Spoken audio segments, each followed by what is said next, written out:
Breakfast this morning. Very good breakfast with Phil and Carolyn, and a wonderful supper tonight. You need to keep me posted on when you have these special suppers, so I'll be sure to have an excuse for heading this way. I want to tell you that I am really impressed by your singing, and I should have mentioned that last night, but I was really impressed. And tonight also, you have a wonderful group of singers here in this congregation, and I've enjoyed the opportunity of joining in. And congratulations to the children who are promoted now to the next grade in Bible school, and that's quite an achievement. Bible school is so important. I still have a New Testament that my teacher gave me, if I'm not mistaken, when I was in the first grade, my Sunday school teacher. And I still have that with her note to me in that New Testament. So these are important celebrations. One of the things that I think is common to all of us, and I think it's common in all cultures, is that we need encouragement. Everybody needs encouragement. I'm always sort of amazed when I hear church leaders talk about what they think they have to do to make the church grow. And so many times the things that they think of for making the church grow cost a lot of money. But you know, there's some things that we can do to help the church grow that really don't cost any money. In fact, I think the most important things we can do to help the church grow don't cost any money. And one of those things that we can do to help the church grow is to be people who encourage each other and who encourage other people. And that's really what I want to talk about this evening. In Proverbs, the 25th chapter, in verse 11, one of the most beautiful proverbs in the Bible talks about the importance of words. It says, "A word fitly spoken is like apples of gold in a setting of silver." Isn't that a beautiful verse? A word fitly spoken is like apples of gold in a setting of silver. It's interesting to me how some people seem to know exactly what to say to encourage people. And then other people don't seem to know how to encourage people. I remember one time when I was a missionary, I was in a meeting, and in that meeting there was a pastor from another church, and it was a very informal meeting, and he was giving a really good lesson. And the lesson that he was giving was the fact that we all have different gifts, and we ought to be using the gifts that we have for the glory of God. And then he made this confession. He said, "I want to confess a weakness of mine." He said, "I am a terrible hospital visitor." He said, "I don't know how to do it." And he said, "Honestly, I've decided it would be better for me not to try to do it." Because he said, when I go into a hospital room, if somebody is sick, they feel worse after I leave than before I got there. He said, "I just don't know how to encourage people." He said, "Now I know how to preach." And he said, "I think I can encourage people from the pulpit." But he said, when I go into a room in a hospital where somebody is sick, I don't know what to do. And this was a man who was mature, and he had been preaching for many years. But in a way, he touched on something very important. And that is that there are some people who know better than others how to encourage.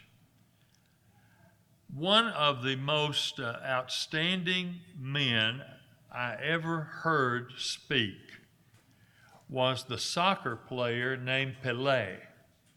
And if you're a soccer fan, you've heard that name. I never did meet Pelé, but my children did, my boys did. And he had a powerful reputation in Brazil and really was one of the most powerful examples in all of Brazil, really in South America. Everybody knew who Pelé was. But I have never seen a man who was better at saying the right thing at the right time than Pelé.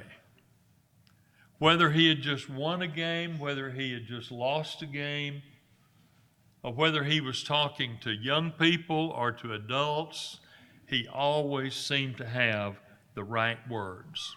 Some people are like that. I think a man who had the right words at the right time was Lou Gehrig. I didn't live in a time when I would have known who Lou Gehrig was.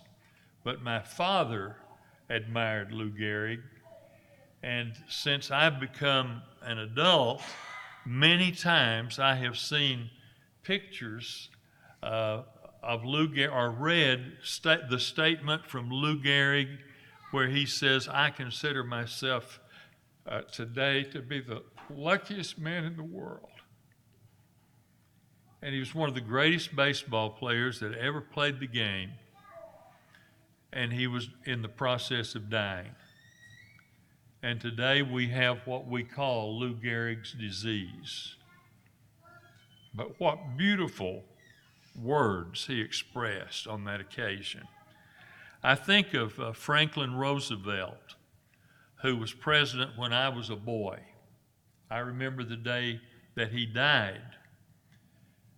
I remember Pearl Harbor. My mother had her birthday on that day, and she was 32 years old. It was quite a day. I wish all the people who could remember Pearl Harbor would put their memories together in a book. It'd be very notable.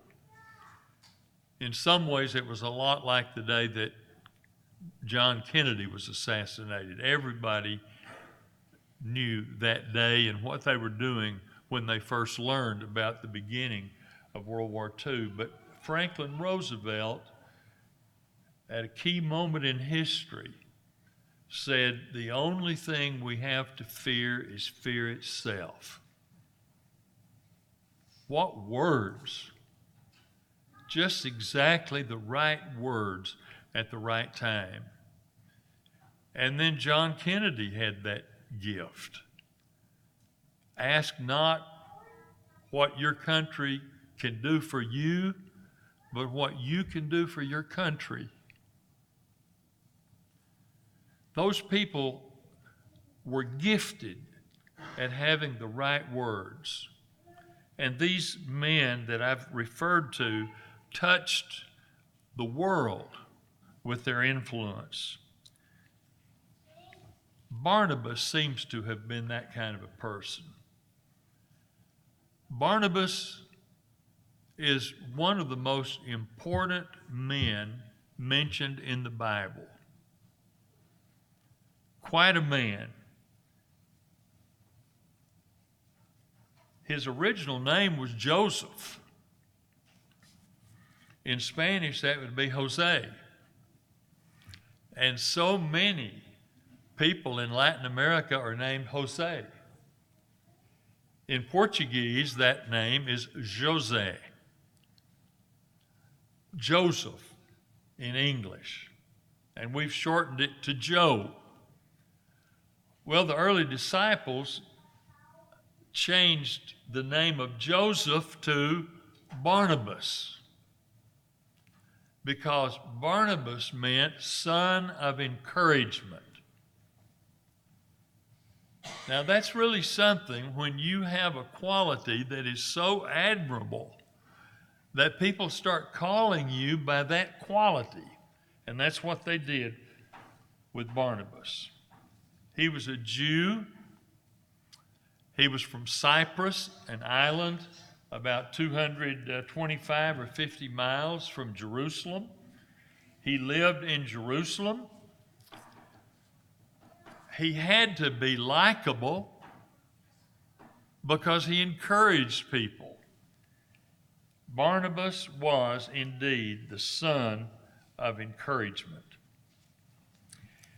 The Bible teaches us in Romans, the 12th chapter, that there is a special gift from the Holy Spirit that is the gift of encouragement. Sometimes the Bible translates that word, instead of encouragement, exhortation. Son of exhortation or son of encouragement. But in Romans chapter 12, that seems to be speaking about a miraculous gift, like healing, maybe. Maybe like speaking in tongues. There were some people that were gifted with that ability to encourage other folks. And it looks like Barnabas was one of the men who had that gift, because over and over in the New Testament, we see Barnabas being singled out for a particular job where he needed to have the power of encouragement. I don't believe that we receive miraculous gifts from God today. But I do believe that God gives different ones of us special talents to encourage other people. I also believe that every single person can learn how to be an encourager. But I want to talk tonight about Barnabas, and I want to encourage us to imitate him in our lives. I think it would make all the difference in the world around us. I would like to encourage us to be a Barnabas by stepping up when there's a need. I think that we all know sometimes that there's a need that we're not doing anything about. I was thinking the other day about our government. I was thinking about how frustrated I get. I appreciated the prayer, Phil. I get so frustrated with what's happening in our government. And the other day I thought, you know what I need to do? Every time I feel a frustration about that, I need to say a prayer for the government. I'm going to try to do that. I want to encourage you to do that. Instead of just being frustrated, let's do something about it. Let's pray about it. Let's ask God to bless our government, to bless our country, to bless our leaders, and to bless the leaders of the world. Well, Barnabas was a man who was able to identify a need and not just know that it was there, but do something about it. For example, in Acts chapter 4, in that beautiful passage about his generosity, the scriptures talk about how the saints in Jerusalem were in need. And in verse 34, the scriptures say, there was not a needy person among them, even though there was a lot of poverty, a lot of need. Everybody had sufficient amount to eat.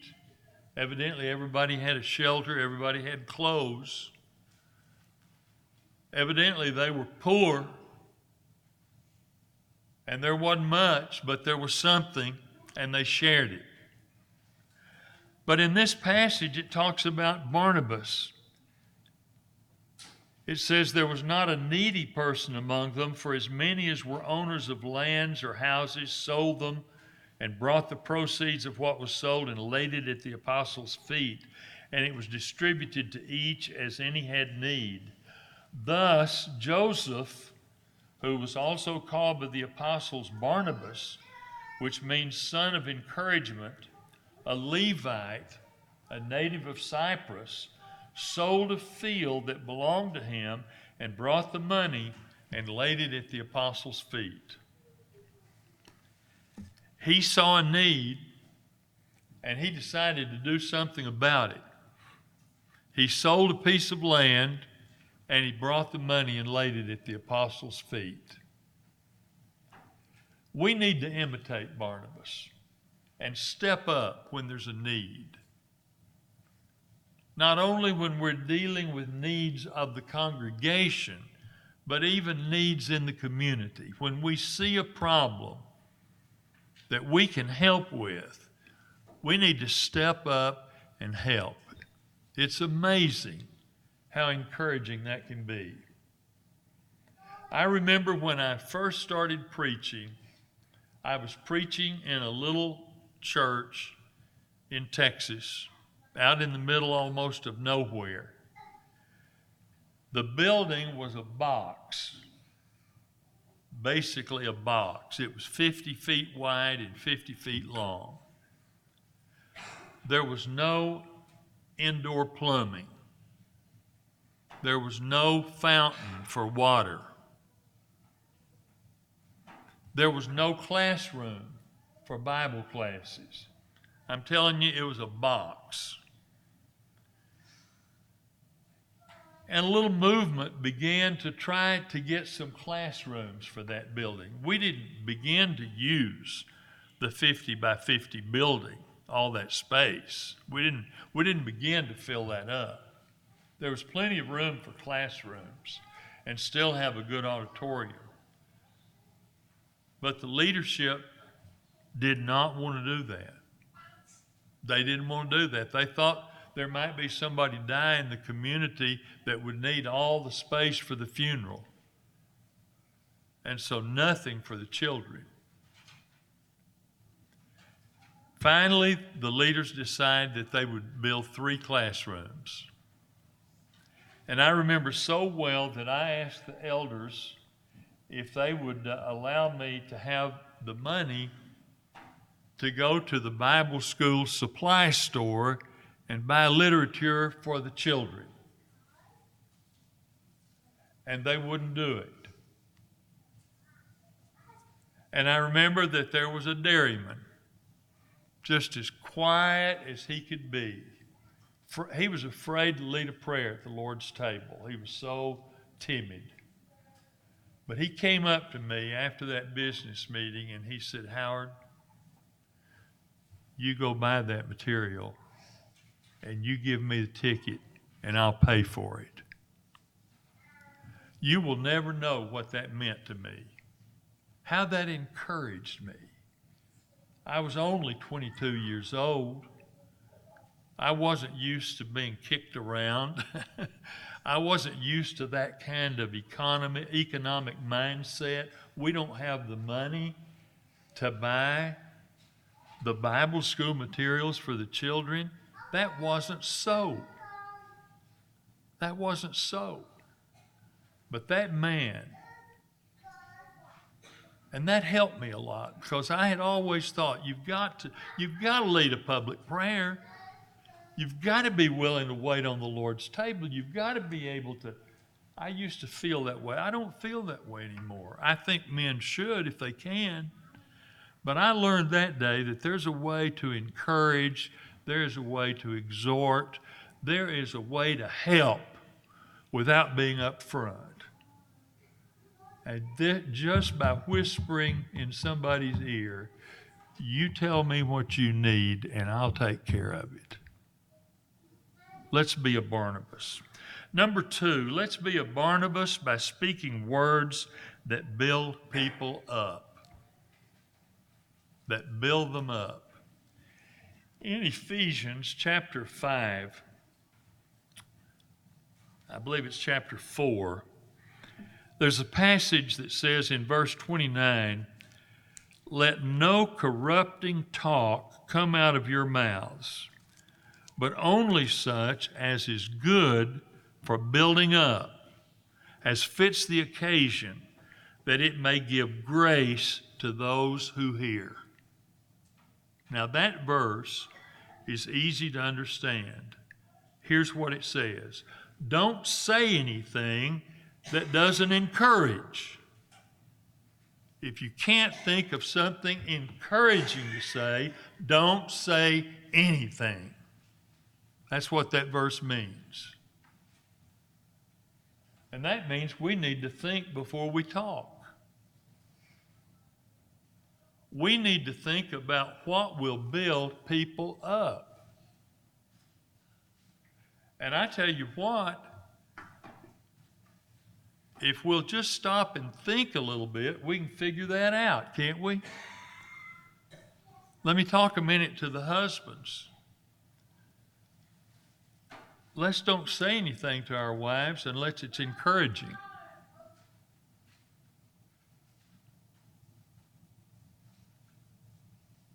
Wives, let's think about that. Let's not say anything to our husbands unless it's encouraging. Now, you may say, well, are you telling me that I should never correct my husband or I should never correct my wife? No, but I'll tell you what, when we do that, we need to do it with the utmost care. When we talk, what we say should lift people's spirits. And that's a real challenge. But you know, Barnabas had the capacity to do that. In Acts chapter 11, there's a wonderful story there about the spread of the church. In that passage, it tells about people who were spread abroad after Stephen was stoned to death.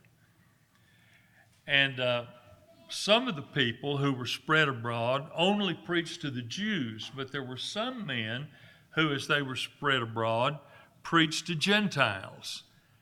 And lo and behold, in the city of Antioch of Syria, there were large numbers of people who were not Jews who started coming to the Lord.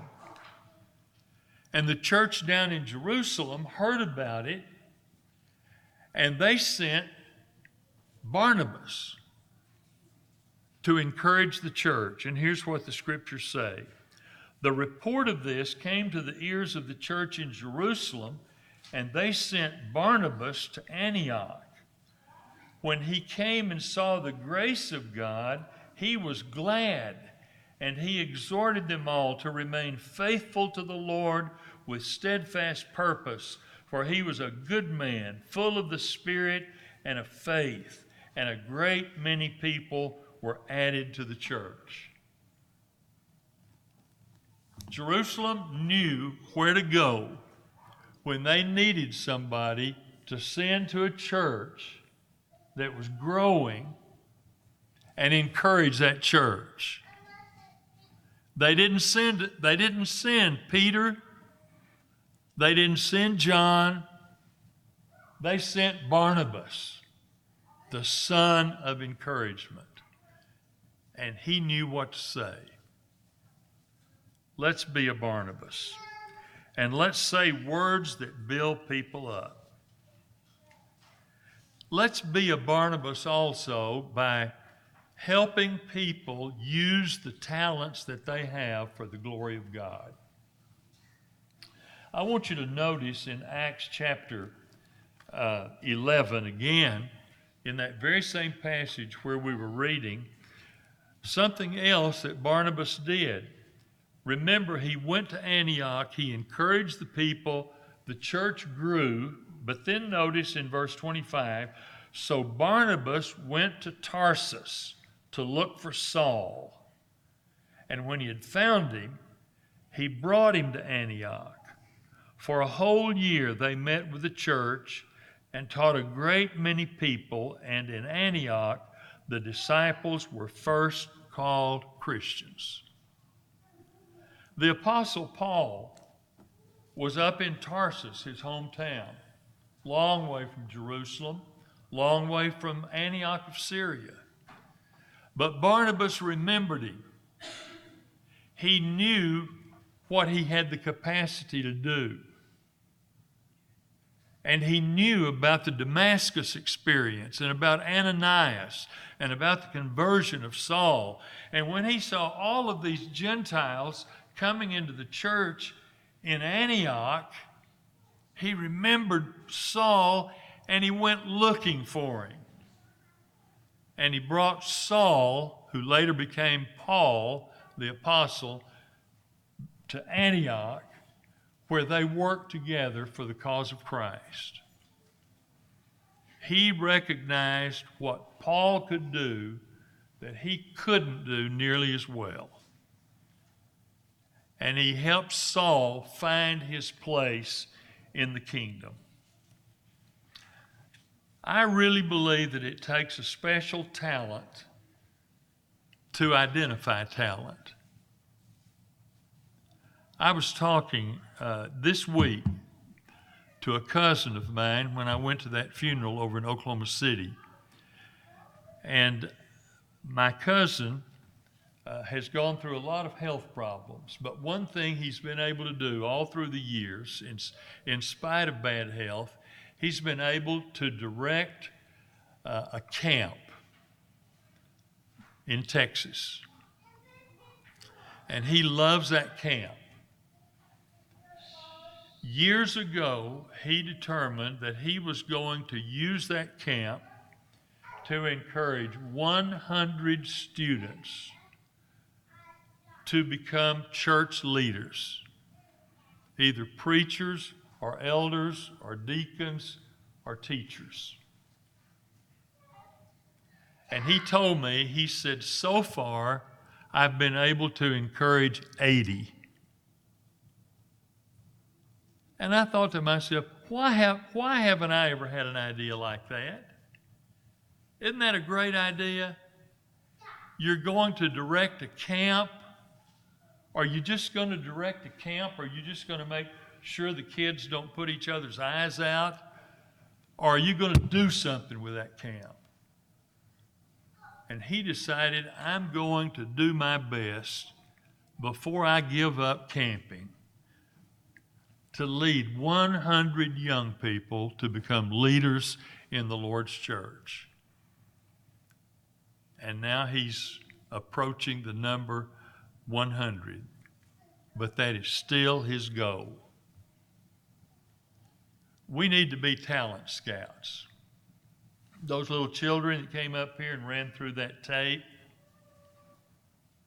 before you know it, they will be adults. I wish I'd known that when my little kids were little. My wife knew it. I didn't know it. I thought they were going to be with us forever. But man, those 18 years went by just like that. And before you know it, these little children are going to be graduating from high school. And they're going to be leaving here. And they may not ever come back. What are you going to encourage them to do? Can you help them identify their talents? Can you tell them what you see in them that they may not see in themselves? I had so many people encouraging me when I was a little kid. If I don't go to heaven, it won't be because I wasn't surrounded by people who were encouraging me. I was surrounded by them.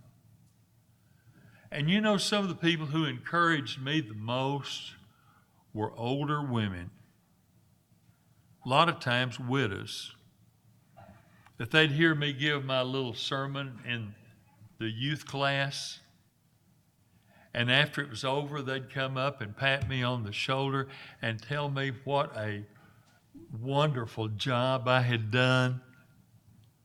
And I started believing that I could preach. because they encouraged me so much. We had a lady in that little box church I was telling you about, who, as my grandmother might have said, couldn't hear thunder. She sat right there. She was always there. She was always there. Couldn't hear anything, basically. And one day I said, Aunt Stella, you are always here. I don't understand how you do it. I know you can't hear what's going on. She said, no, but I want people to know whose side I'm on. Now that's encouragement. We need to help, especially young people, but not just young people, identify their strong points, because a lot of times they don't know they have them.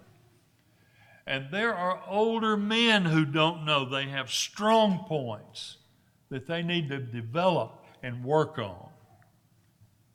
Let's help people find what they're good at, and let's encourage them. We need to be a Barnabas, because sometimes the people we encourage will eventually be better at what they do than we ourselves are. Are you listening to me? You know, when a guy my age really encourages a fine young man to preach, it's just very likely that the next time you have a meeting here, instead of inviting me, you'll invite him. That's the way it ought to be. Do you remember what John the Baptist said about Jesus when they complained that Jesus was baptizing more people than John was, although it was really his disciples that were baptizing? You remember what John said? He said, he must increase, but I must decrease. Well, we're going to decrease whether we want to or not. We're not going to live forever. And we need to be willing at some point to play second fiddle. And if we encourage people to use their talents, before long they may do what we're doing better than we're doing it.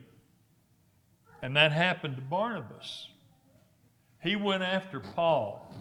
And did you know, for some time after he went after Saul of Tarsus, the Bible refers to Barnabas and Saul. Barnabas and Saul. But one day, it becomes Paul and Barnabas. Paul and Barnabas. The person that Barnabas encouraged became more outstanding than Barnabas himself. And then the last thing I want to say, let's be a Barnabas by being willing to run some risks to help people who need our help. Do you remember that passage in the book of Acts where the disciples were afraid of Paul? The apostles were afraid of him. The church in Jerusalem was afraid of him. And you know, there's a real temptation if somebody were to come to that back door that wasn't dressed like us, didn't look like us, didn't smell like us, didn't have the same color of skin maybe that we have. Somebody comes back there, somebody's got to get out of their comfort zone and represent that individual in this church and show that he's welcome. Barnabas was running a risk of losing his own reputation when he says to the leaders of the church in Jerusalem, I know this man. You can trust this man. I know he is not the same person who helped kill Stephen. Give him the right hand of fellowship. And they did. And they did. It takes courage to be a Christian. And sometimes we have to run some risks in order to be Christians. Barnabas was a risk taker. He was able to see what was good in people and encourage it. Barnabas was the man who said, I'll take John Mark. And it was Paul who said years later, when you come, bring Mark with you. Barnabas didn't give up on people. Encouragers don't give up on people. They keep trying to bring out the best. And so that's the lesson tonight. Let's be like Barnabas. Let's be encouragers. And certainly God has done more than any other person to encourage us. He gave his only son to us. Have you ever wondered how God looks at us? If it weren't for the fact that we were made in his image, I think we would look like a bunch of fruit flies to him. Do you ever buy fruit and leave it a little too long maybe on the cabinet, and you walk in there one day and you got fruit flies flying around, and I wonder if you kill one of those things, I wonder if it feels like he's lived 80 years or 50 years or 25 years. Probably he's just lived a few hours, but it's full life for the fruit fly. And God looks at us against eternity. What do you think he sees in us? Pile of dirt. Pile of dirt. Except there lives within us something that was made in the image of God. And he says, you are so valuable that I'm willing to give my son to die for your sins. That's love. God is an encourager. And we want to encourage any person here tonight who needs to rededicate his or her life to God to do that when we sing. Or if you've never given your life to Jesus by being baptized into Christ, we want you to do that. We want to encourage you to accept the wonderful gift of salvation that God has given you through Christ. Won't you come while we stand and sing?